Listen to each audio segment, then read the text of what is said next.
Nagniningning ang bahagi ng isang mall sa Cebu City sa pagbubukas ng Christmas Village of Hope. Layo nitong makalikom ng pondo para sa pagpapagamot ng mga batang may cancer. Dama na rin ang Pasko sa Angono, Rizal kung saan ibinibida ang Christmas version ng kanilang Gigantes Festival. Makibalita tayo kay Luan May Rondina ng GMA Cebu.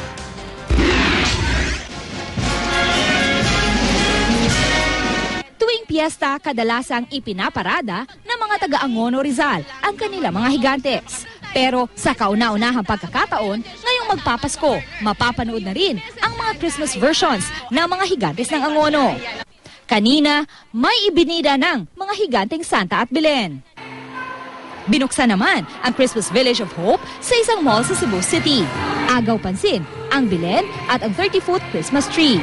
May donation corner sa Christmas Village na layong makalikom ng pondo para sa mga batang cancer patient.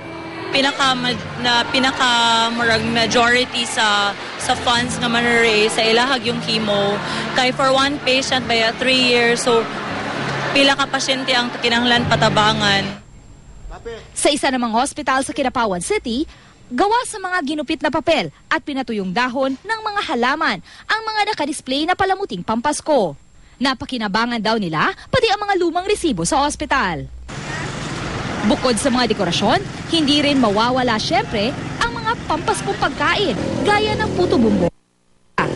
Tulad sa Abukay, Bataan, kung saan nagsusulputan na ang kabi-kabilang tindahan ng Christmas kakanin.